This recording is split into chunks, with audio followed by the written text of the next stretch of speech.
Hello दोस्तों, विद्या निर्माण class में सभी का स्वागत है। आज हम क्लास 10th के चैप्टर यानी कि पहला से लेके तीसरा चैप्टर तक यानी कि हम आज हम फार्मूला का अध्ययन करेंगे। और जो जो फार्मूला इम्पोर्टेंट होता है उसी का हम अध्ययन करेंगे, यानी कि आलतू फालतू फार्मूला को नहीं बताया जाएगा। तो जो जो यानी कि जौन जौन फार्मूला को बताया जाएगा वो हिसाब में यूज हुआ है, यानी कि जो उपयोगी है उसी फार्मूला को बताया जाएगा, यानी कि जो यूज लेस से उसको नहीं बताया जाएगा। चलिए ध्यान से देखते हैं। तो आज हम बिहार बोर्ड के यानी कि मैथ का पहला चैप्टर यानी कि पहला चैप्टर का नाम है क्या कि वास्तविक संख्या, यानी कि पहला चैप्टर का नाम है वास्तविक संख्याएं। पहला चैप्टर का नाम क्या है? तो पहला चैप्टर का नाम है वास्तविक संख्याएं यानी कि रियल, यानी कि रियल नंबर। तो रियल नंबर में कितना फार्मूला बन सकता है उसका हम अध्ययन करने वाले हैं। तो सबसे पहले यहाँ पर हो जाएगा कुछ कि यूक्लिड विभाजन प्रमेय हो जाएगा। पहले नंबर क्या हो जाएगा? यूक्लिड विभाजन प्रमेय। तो यूक्लिड विभाजन प्रमेय किसको कहा जाता है उसी को हम आज अध्ययन करने वाले हैं। तो यूक्लिड विभाजन प्रमेय तो यहाँ पर हो जाएगा a बराबर बी क्यू प्लस आर हो जाएगा। यूक्लिड विभाजन प्रमेय हो जाएगा a बराबर बी क्यू प्लस आर। यहाँ पर इसको ट्रिक है याद रखने का। ट्रिक क्या है आप याद रख सकते हैं? a बराबर B Q plus R. Trick याद रख सकते हैं कि a बचवा क्यों रोवे, ए बचवा क्यों रोवे, ये ट्रिक है यूक्लिड विभाजन प्रमेय का। कहे कौचे कि यूक्लिड विभाजन प्रमेय का आप फार्मूला बताइए तो कह देना है कौचे कि ए बचवा क्यों रोवे, ये वाला ट्रिक है। यानी कि एस हो गया ए बराबर बी क्यू प्लस आर हो गया, ये वाला ट्रिक याद रखेंगे। तो इसको हम पहले समझाते हैं अच्छी तरह से कि यूक्लिड विभाजन प्रमेय का होता है क्या। तो यहाँ पर एक एग्जाम्पल लेके समझाते हैं आपको कि यूक्लिड विभाजन प्रमेय को कैसे बना यूक्लिड विभाजन प्रमेय का, उसको हम आज बता दे हैं। तो जैसे कि मान लीजिए कि यहाँ पर संख्या 5 है और यहाँ पर संख्या मान लीजिए कि 32 है, ठीक है। तो यहाँ पर संख्या 32 है, यहाँ पर 5 है। तो इसको 5 से डिवाइड इसको करना है। तो डिवाइड करिए तो हो जाएगा 5 छक 30, 6 में निकल जाएगा तो हो जाएगा 5 छक 30, 3 हो गया, उस 30 हो गया। उसके बाद घट हो जाएगा 2, अगला हो जाएगा कट जाएगा। उसके बाद यहाँ पर क्या बचा? तो ई वाला जो बचा है ध्यान से यहाँ पर समझना है क्या क्या कहता है। इसको कहा जाता है बीचे वाला कहा जाता है भाज्य कहा जाता है। बीचे वाला क्या कहा जाता है? भाज्य।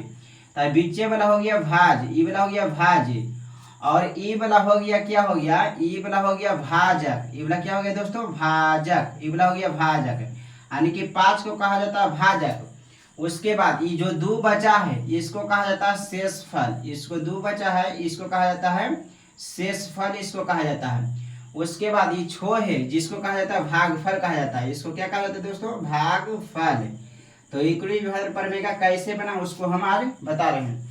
तो इसको भाज बीचे वाला कहा जाता है भाज, इधर वाला कहा जाता है भाजक, और इधर वाला कहा जाता है भागफल, नीचे वाला कहा जाता है शेषफल। जब आप 3 या 4 या 5 क्लास में पढ़ते होंगे तो भागा जो बनता है उसको जांचने के लिए आप क्या करते होंगे, यानी कि शुरू वाला लास्ट वाला दोनों के गुना करके और नीचे वाला जोड़ के और बीचे वाला आना चाहिए। फिर से सुनिए दोस्तों, यानी कि शुरू वाला लास्ट वाला दोनों के गुना करके नीचे वाला जोड़ के बीचे वाला आना चाहिए। अगर जो आ जाता था तो हम मानते थे कि भागा हमारा बनाया गया है जो सही है, अन्यथा भागा गलत हो जाता था। तो आइए हम चेकअप इसको करते हैं कि सही है या नहीं है, इसको हम चेकअप करते हैं। तो यहाँ पर हो जाएगा कि 5 गुने 6 कर देंगे और उसके बाद शेषफल जोड़ेंगे ई वाला तो 2 हो जाएगा। उसके बाद बराबर बना चाहिए 32। अगर जो नहीं आएगा 32 इस बार सॉल्व करके नहीं आएगा तो समझ लीजिएगा कि वाला जो गलती बनाया गया है। तो यहाँ पर हो जाएगा 6 25 हो जाएगा 30 हो जाएगा, और उसके बाद हो जाएगा 2 तो 30 2 32, तो भागा सही हो गया। तो ये वाला फार्मूला यहाँ पर बैठ रहा है क्या, ध्यान से यहाँ पर देखना है। इसको ए कहा जाता है। क्या कहा जाता है दोस्तों? इसको ए कहा जाता है। यहाँ पर ध्यान से देखिएगा, इसको ए कहा जाता है और भाजक क्या कहा जाता है? बी। तो भाजक को कहा जाता है बी कहा जाता है, और उसके बाद हो गया कौन चीज? शेषफल। तो शेषफल हो गया आर हो गया। यहाँ पर ध्यान से समझना है। भाग के जांच 5 क्या है बताइए? 5 क्या है आप बताइए पहले। तो 5 है भाजक, तो यहाँ पर लिख देंगे भाजक, तब भाजक हो गया। 5 हो गया भाजक गुना 6 क्या है? तो 6 है भागफल, तब भाजक गुने भागफल। उसके बाद हो गया हो जाएगा प्लस 2 क्या है? तो 2 है शेषफल, तो हो जाएगा 2 शेषफल, तो शेषफल। और उसके बाद बराबर 32 क्या है? तो 32 क्या है? तो 32 है भाज्य, तो हो जाएगा भाज्य। यहाँ पर हो जाएगा 32 हो जाएगा भाज्य, तो भाज्य हो जाएगा। अब यहाँ पर संकेत में ध्यान से यहाँ पर देखते हैं भाजक को कौन चीज सूचित किया जाता है, तो भाजक को बी से सूचित किया जाता है, बी हो गया। उसके बाद भागफल को कौन चीज सूचित किया जाता है, तो क्यू से।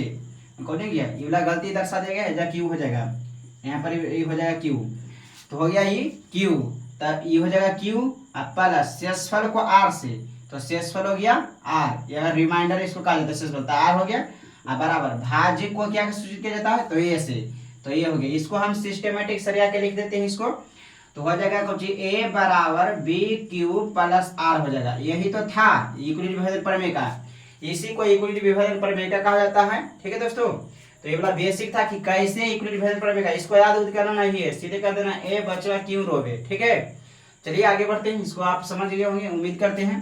तो इसको हम मिटाकर आगे बढ़ते हैं। तो आगे बढ़ा जाए तो अगला फार्मूला क्या है, ये तो समझ में आया गया होगा उम्मीद करते हैं। अगला फार्मूला क्या है, तो अगला फार्मूला जान लेते हैं कि अगला फार्मूला क्या है जो, तो इवरत हो गया, ये उम्मीद करते हैं समझ गए होंगे। उसके बाद हो गया दोनों संख्या गुणनफल। देखिए दोस्तों, यहाँ से 2 नंबर का एग्जाम में पूछा था सवाल, यूक्लिड विभाजन प्रमेय का पर 2 नंबर का सवाल पूछा जाता है। उसके बाद यानी कि दोनों संख्या का गुणनफल, इस पर भी 2 नंबर का सवाल आता है, यानी कि 2 नंबर का सवाल आएगा करेगा।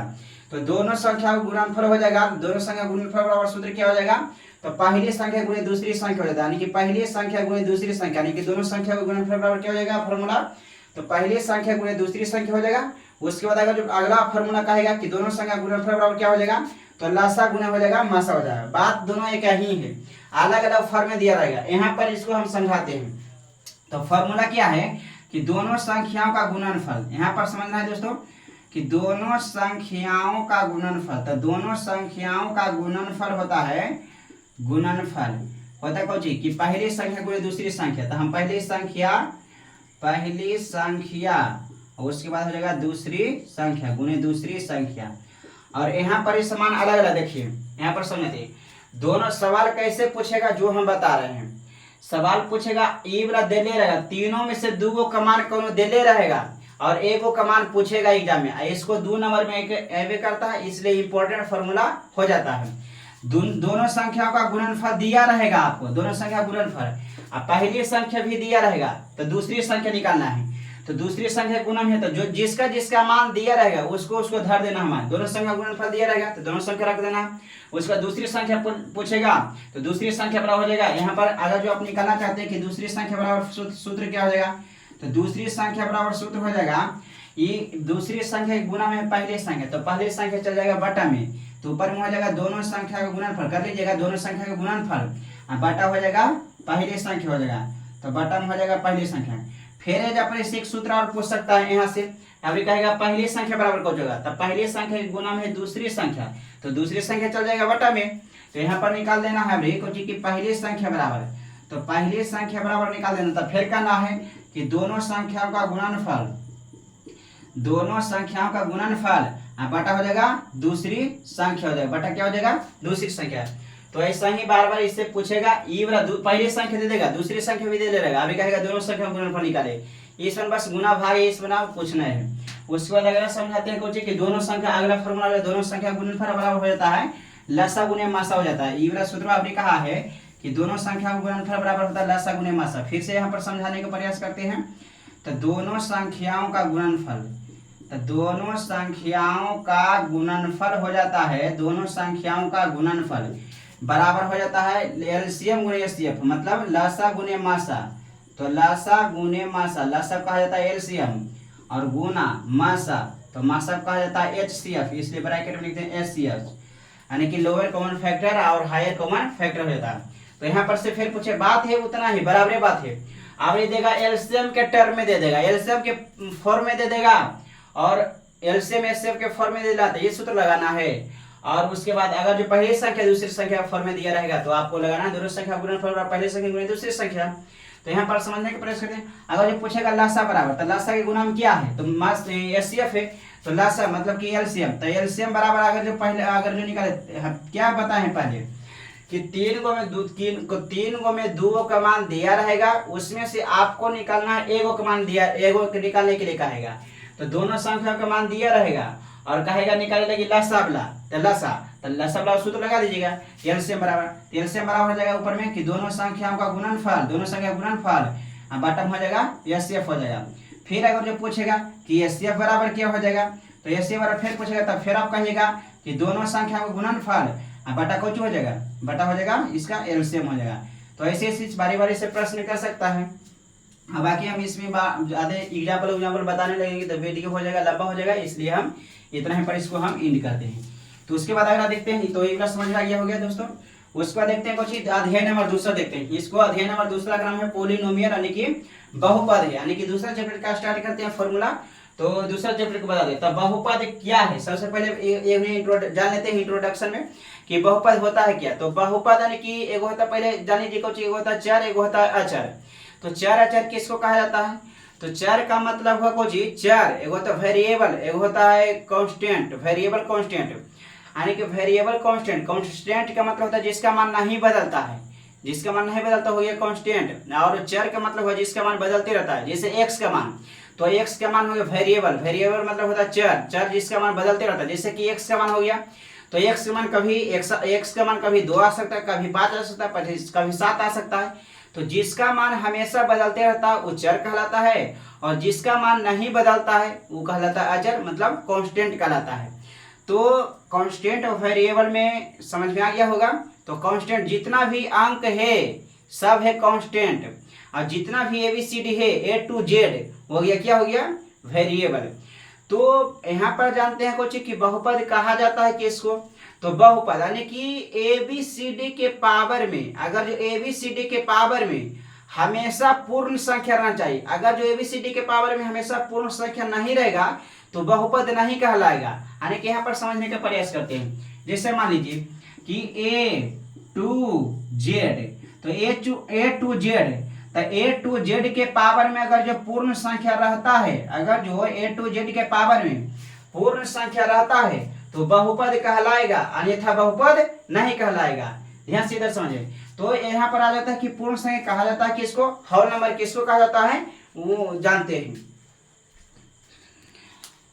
तो होल नंबर किसको कहा जाता है कि होल नंबर मतलब पूर्ण संख्या, यानी कि जो 0 से स्टार्ट होता है वैसी संख्या जो 0 से स्टार्ट होता है और अनंत तक जाता है उसी को पूर्ण संख्या कहा जाता है। मतलब कि ए टू जेड मतलब ए बी सी डी के पावर में। देखिए बहुपद पहचानने का ट्रिक क्या है, तो बहुपद पहचानने का ट्रिक यही है कि ए बी सी डी के पावर में हमेशा पूर्ण संख्या रहना चाहिए। हमेशा क्या रहना चाहिए दोस्तों, पूर्ण संख्या।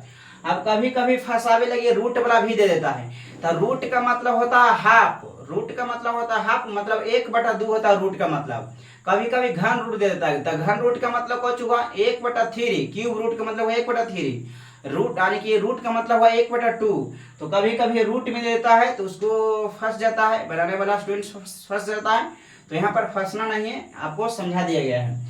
तो जैसे कि एक बात और बताना चाहते हैं, अगर जो गुणांक में रहेगा तो गुणांक में देखिए हम एक एग्जाम्पल लेके वो समझाते हैं। जिससे मान लिया जाए कि हो जाएगा कि x² प्लस 5x प्लस 6 बराबर 0। तो यहाँ पर ये बहुपद है या नहीं है, बताइए ये बहुपद है या नहीं है। तो सबसे पहले देखना है x के पावर, देखना है कि x पावर है कितना, तो x से पावर 2 है। और उसके बाद x से पावर कुछ तो ये हम क्या कहें x पर पावर रहना चाहिए, चाहे y पर पावर चाहे z पर पावर, मतलब कि एबीसीडी के पावर आपको देखना है बहुपद पहचानने के लिए। तो बहुपद पहचानने के लिए आपको एबीसीडी के पावर देखना है। तो यहाँ पर 2 है, यहाँ पर 1 है, तो ये बहुपद कहलाएगा। लेकिन आप गलती कर दिए। क्या गलती हो गया कि पहले बराबर आ गया था, बहुपद पहले है ये नहीं, पहले हो गया ये वाला समीकरण हो गया। ध्यान से आपको देखना था, यहाँ पर ये पहले ये समीकरण है, समीकरण इक्वेशन है। आप पहले जान लीजिए इक्वेशन, जैसी बराबर की चिन्ह आएगा, जैसी हो जाएगा समीकरण बराबर हटेगा तो बहुपद कहला जाएगा। तो यहाँ पर ध्यान देने वाला बात है, तो हटा देते हैं 0 का, तो हो गया बहुपद हो गया। तो कई घाती बहुपद हो गया, तो द्विघाती बहुपद, जाय पावर में रहेगा जय घाती बहुपद हो गया। यानी कि बहुपद को भी पावर के आधार पर बांटा गया, पावर के आधार पर बांटा, बहुपद को भी घात के आधार पर 3 प्रकार के बांटा गया है। एक घाती बहुपद, द्विघाती बहुपद, त्रिघाती बहुपद। एक घाती बहुपद का मतलब हो कि x पर पावर यानी कि x पर पावर अगर जो 1 रहेगा तो उसको एक घाती बहुपद कहेगा, अगर जो x पर पावर 2 रहेगा तो उसको द्विघाती बहुपद कहेगा, अगर जो x पर पावर 3 रहेगा तो उसको त्रिघाती बहुपद आप कहिएगा। यानी कि एबीसीडी के पावर में रहेगा तो उसको कहना है जय घातीय कहना है। ठीक, उसके बाद बहुपद को पद के आधार पर भी बांटा गया है, तो पद के आधार पर कहेगा तो पदी पदी आपको बोलना है, घात के आधार पर कहेगा तो आपको घाती घाती बोलना है। फिर से सुनिए दोस्तों, यानी कि बहुपद को यानी कि पार्ट ऑफ पोलिनोमियल यानी कि बहुपद को घात के आधार पर भी बांटा गया है और पद के आधार पर भी बांटा गया है। घात के आधार पर आपको कहेगा तो आप कहेगा पदी पदी कहेगा, सॉरी घात के आधार पर कहेगा तो आप घाती घाती आपको कहना है, और पद के आधार पर कहेगा तो आपको पदी पदी बोलना है। तो जैसे यहाँ पर समझाने का प्रयास करते हैं, तो ये वाला उम्मीद करते हैं समझ में आ गया होगा। बाकी हम डिटेल वीडियो बनाएंगे, इस पर ध्यान से यहाँ पर देखना है। तो बहुपद, तो बहुपद को एक बांटा पद के आधार पर, तो पद के आधार पर कहेगा तो पदी पदी यानी कि एक पदी, द्विपदी, त्रिपदी। तो बहुपद 3 प्रकार का होता है। उसके बाद एक घाती, द्विघाती, त्रिघाती, तो हो गया घात के आधार पर। तो बहुपद 3 प्रकार का होता है, क्लियर। उसके बाद इधर समझने के फॉर्मूला बताया जा रहा है, डिटेल में वीडियो नहीं करते हैं, ध्यान से देखिए। तो उसके बाद अध्ययन तो हो जाएगा कुछ अभी बताएं, एक घाती बहुपद के मानक रूप क्या हो जाएगा, तो a x प्लस b हो जाएगा। तो a x प्लस b हो गया, जो घाती बहुपद के मानक रूप हो गया। यहाँ a बराबर नॉट इक्वल टू 0 कहा है, तो a बराबर नॉट इक्वल टू 0 क्यों कहा है जो समझिए। अगर जो a के स्थान, यहाँ पर माना किया है a के स्थान पर 0 नहीं रहना चाहिए। अगर जो a के स्थान पर 0 रह जाएगा, ध्यान सुनिए, अगर जो a के स्थान पर यहाँ पर 0 रह जाएगा तो इसका रूप रंग सब चेंज कर देगा। रहेगा एक घाती बहुपद और कर देगा अचर बहुपद। जैसे देखिए यहाँ पर ax प्लस b है, और उसके बाद कहा है कि जहाँ a बराबर जहाँ b a बराबर नॉट इक्वल टू 0, a बराबर नॉट इक्वल टू 0, ये वाला माना कर दे कि a बराबर नॉट इक्वल टू 0 नहीं लेना है। आप कहेगा हम लेंगे तो क्या होगा कि a बराबर हम 0 लेंगे, तो आप 0 ले लीजिएगा। तो यहाँ पर हो जाएगा 0 गुना ax प्लस b, हो जाएगा 0 प्लस b। बताइए, था एक घाती बहुपद बन गया अचर बहुपद, ये हो जाएगा b हो जाएगा। तो b पर पावर बताइए कि b हो गया, तो b ABCD रहता है, जो इसको क्या कहा जाता है, तो उसको कहा जाता है चर बहुपद, अचर बोल देंगे सॉरी उसके लिए। तो हो गया ABCD हो गया, तो इसको हो जाएगा चर बहुपद। तो यहाँ पर समझने का प्रयास करते इसी सब में आप करेगा। उसके बाद द्विघाती बहुपद के मानक, द्विघाती बहुपद के मानक कौन जाता है, ax square plus bx plus c, जहाँ a बराबर 0, a बराबर नॉट इक्वल टू 0। यहाँ भी a बराबर माना किया है कि a बराबर आपको 0 नहीं लेना चाहिए। काहे नहीं लेना चाहिए, जो हम बता दिए पहला रीजन इधर कि a के स्थान पर 0 आ जाएगा यहाँ पर, तो तो खत्म हो जाएगा, इधर हो जाएगा 0। तो जैसे ही वाला 0 हो जाएगा, जैसे हो जाएगा एक घाती, तो था द्विघाती या बन जाएगा घाती, तो इसलिए इसका रंग रूप चेंज हो गया, इसलिए माना करता रहता है। आगे देखते हैं, त्रिघाती बहुपद के मानक रूप हो जाएगा ax cube plus bx square plus cx plus d बराबर a बराबर नॉट इक्वल टू 0। फिर कहा है कि a बराबर नॉट इक्वल टू 0 क्यों, तो क्योंकि अगर जो a के स्थान पर 0 लेंगे तो रहेगा त्रिघाती और बन जाएगा द्विघाती। तो a तो उड़िया देगा यहाँ पर, तो बन जाएगा द्विघाती, तो इसलिए a के स्थान पर 0 को माना करते हैं। सबसे ज्यादा इंपॉर्टेंट ए वाला है, तो सबसे ज्यादा इसको 2 नंबर में पूछते रहता है सूत्र। ये सूत्र तो खड़े पूछ देता, ऑब्जेक्टिव में भी पूछ देता, और ऑब्जेक्टिव में तो पूछवे करता है, और सब्जेक्टिव में पूछ देता है। या सब्जेक्टिव में अलग से 2 नंबर के, ऑब्जेक्टिव के 1 नंबर में पूछता है इसको। तो द्विघात बहुपद ज्ञात करने का सूत्र, इस एकदम भेविया ये वाला है, बहुत ज्यादा इंपॉर्टेंट, इसको 2 नंबर में पूछता है। द्विघात बहुपद ज्ञात करने का सूत्र देखिए भाई, द्विघात बहुपद ज्ञात करने का सूत्र अलग है, और द्विघाती बहुपद का मानक रूप या सामान्य रूप या स्टैंडर्ड रूप दोनों अलग अलग होता है। समझिए, द्विघात बहुपद के मानक रूप कहेगा तो ax square plus bx plus c कहेगा। अगर जो कहेगा कि द्विघात बहुपद ज्ञात करने का फॉर्मूला बताइए, मतलब सूत्र बताइए, तो आप कहेगा x square minus alpha plus beta into x और प्लस अल्फा इंटू बीटा। इसी प्रकार आपको कहेगा कि त्रिघात बहुपद ज्ञात करने का सूत्र, तो त्रिघात बहुपद ज्ञात करने का सूत्र यहाँ पर हो गया, कहाँ गया, तो यहाँ पर ये वाला भी इंपॉर्टेंट है, इसको भी 2 नंबर में पूछते रहता है बार बार। तो 2 नंबर में इसको भी पूछते रहता है, और फॉर्मूला भी ऑब्जेक्ट में पूछ सकता है, तो ये वाला 2 नंबर लगे इंपॉर्टेंट है। तो त्रिघात बहुपद ज्ञात करने का सूत्र कहेगा, तो आपको क्या बताना है जो सुनिए, यानी कि त्रिघात बहुपद ज्ञात करने का सूत्र क्या होता है, तो x Q minus alpha plus beta plus gamma into x square plus alpha into beta plus beta into gamma into alpha. उसके बाद हो जाएगा फिर प्लस अल्फा बीटा गामा। तो हो गया त्रिघात बहुपद ज्ञात करने का सूत्र हो गया, जो 2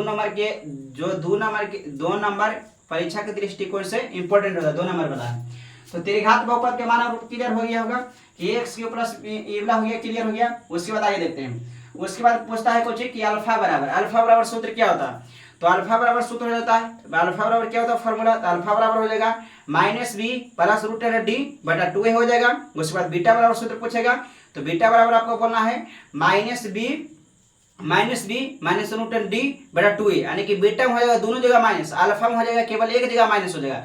उसी प्रकार जहां डी क्या है, जहां डी विवेचक या विविक्तर है, यहाँ पर डी दिया गया है, यानी कि दिया गया कैपिटल डी, स्मॉल डी कहेगा तो यहाँ पर हो जाएगा स्मॉल डी से हो जाएगा कॉमन डिफरेंस। कॉमन डिफरेंस का मतलब हुआ सार अंतर हो जाएगा। यहाँ पर कैपिटल डी दिया है, तो कैपिटल डी समझना विवेचक या विविक्तर, ये समानांतर श्रेणी में पढ़े थे, यानी कि कॉमन डिफरेंस मतलब कि सार्वंतर। तो चलिए आगे बढ़ते हैं। उसके बाद बीटा बराबर हो गया और उसके बाद डी बराबर भी हो गया। जहां डी बराबर यहाँ तक तो क्लियर हो गया होगा, आप नोट डाउन कर लीजिएगा, इसको इंपॉर्टेंट है, सब फॉर्मूला इंपॉर्टेंट है। उसके बाद यहाँ पर कहा है कि शून्यकों का योग, यहाँ पर ध्यान से ई वाला भी सवाल है जो इंपॉर्टेंट है, इसको एग्जाम में बार बार पूछते रहता है इसको, यानी कि 2 नंबर वाला है, तो 2 नंबर वाला सूत्र इसको याद रखना चाहिए आवश्यक। उसके बाद शून्यकों का गुणनफल, इसको भी याद रखना आवश्यक, मतलब कि इंपॉर्टेंट फॉर्मूला को बताया गया है। तो यहाँ पर ध्यान से देने वाला बात क्या है, उसके बाद पहले कहेगा तो जी कि शून्यकों का योग, तो शून्यकों का योग मतलब क्या होता है, तो शून्यकों का योग मतलब होता है अल्फा प्लस बीटा। शून्य, ध्यान से सुनिएगा, शून्यकों का योग मतलब होता है अल्फा प्लस बीटा। शून्यकों का योग मतलब क्या होता है अल्फा प्लस बीटा, तो अल्फा प्लस बीटा बराबर सूत्र क्या होता है, तो -b/a हो जाता है। उसके बाद कहेगा शून्यकों का गुणनफल, तो शून्यकों का गुणनफल मतलब क्या होता है, तो शून्यकों का गुणनफल मतलब होता है अल्फा इंटू बीटा, तो अल्फा इंटू बीटा बराबर क्या हो जाता है, तो अल्फा इंटू बीटा बराबर हो जाता है c/a हो जाएगा, अल्फा इंटू बीटा बराबर हो जाएगा c/a। उसके बाद समझिएगा, ध्यान लगा के कि शून्यकों का गुणनफल, शून्यकों का योग मतलब तो समझ में आ गया होगा, ध्यान से सुनिएगा, यानी कि जय घाती बहुपद रहेगा, जय गो शून्यक होगा। जैसे एक घाती बहुपद के कई गो शून्यक होगा, तो एक घाती बहुपद के 1 गो शून्यक होगा। द्विघाती बहुपद के कई गो शून्यक होगा, तो द्विघाती बहुपद के 2 शून्यक होगा। त्रिघाती बहुपद के कई शून्यक होगा, तो त्रिघाती बहुपद के 3 गो शून्यक होगा। मतलब कि जय घाती रहेगा, जय गो शून्यक हो जाएगा। शून्य ज्ञात करने का तरीका क्या होता है, जैसे आपको कहेगा, ये अलग से 2 नंबर में पूछता है कि शून्य ज्ञात कीजिए, तो शून्य ज्ञात कीजिए 2 नंबर का एग्जाम में आता है, इससे प्रश्न पूछता है कि शून्य ज्ञात कीजिए। तो जैसे ही कहेगा शून्य का आपको ज्ञात करने के लिए, जैसे ही आपको बराबर में 0 दे देना है। शून्य का जैसे ही कहेगा ज्ञात करने के लिए, जैसे ही बराबर में आपको 0 दे देना है। चलिए देखते हैं ध्यान से आगे। उसके बाद यहाँ पर तो हो गया दोस्तों कि अल्फा इंटू बीटा बराबर c/a हो गया, अल्फा प्लस बीटा बराबर -b/a। उसके बाद देखते हैं 1/अल्फा प्लस 1/बीटा बराबर सूत्र क्या हो जाता है, 1/अल्फा प्लस 1/बीटा बराबर सूत्र हो जाएगा -b/c हो जाएगा, -b/c, यानी कि 1/अल्फा प्लस 1/बीटा बराबर हो जाएगा -b/c हो जाएगा।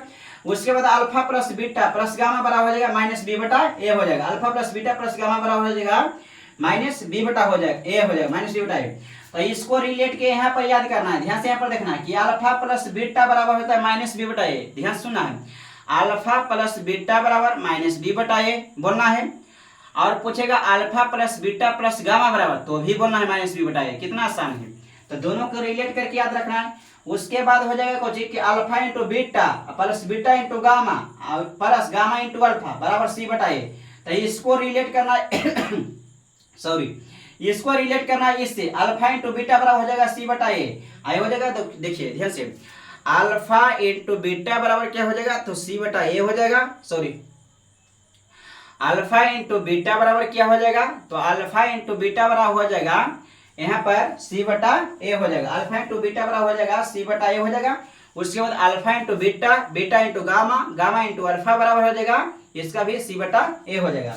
उसके बाद आगे देखते हैं, ये वाला भी इंपॉर्टेंट फॉर्मूला है सब। और उसके बाद alpha into beta into gamma बराबर अल्फा बीटा गामा हो जाएगा -d/a, और alpha into beta into gamma बराबर क्या हो जाएगा -d/a। उसके बाद हो जाएगा अगला alpha square plus beta square और सूत्र क्या हो जाएगा, तो b² - 2ac, b² - 2ac बटा a² हो जाएगा, alpha square plus beta square बराबर b² - 2ac बटा हो जाएगा a²। चलिए आगे देखते हैं। उसके बाद आगे यहाँ पर फोकस करते हैं। उसके बाद तीसरा चैप्टर का नाम है 2 चर वाले रैखिक समीकरण। 2 चर मतलब एबीसीडी वाला 2 गो, 2 चर मतलब क्या होगा, एबीसीडी वाला 2 गो। तो 2 चर वाला रैखिक समीकरण है। रैखिक मतलब होता है घात में 1, समीकरण मतलब बराबर रहना चाहिए, यानी कि 2 चर, तो 2 चर मतलब एबीसीडी वाला 2 गो, और रैखिक मतलब घात रहना चाहिए हमेशा 1, और समीकरण का मतलब इक्वेशन मतलब बराबर। तो ये द्विघात, ये देखिए ध्यान से, ये हो गया दो चर वाला रैखिक समीकरण का मानक रूप। अगर जो मानक रूप कुछ पूछेगा कि दो चर वाला रैखिक समीकरण का मानक रूप, तो आपको बोलना ax plus B Y plus C, ax plus B Y plus C बराबर 0 आपको बोल देना है। दो चर वाला रैखिक समीकरण की वाला मानक रूप हो गया। दो चर वाला रैखिक समीकरण का मानक रूप हो गया ax plus B Y plus C. यहाँ पर 1 दे दिया गया। 1 यह दर्शा रहा है कि पहला समीकरण है, मतलब कि a1 b1 c1। तो यह वाला यहाँ पर यह स्पष्ट यह कर रहा है कि पहला समीकरण है।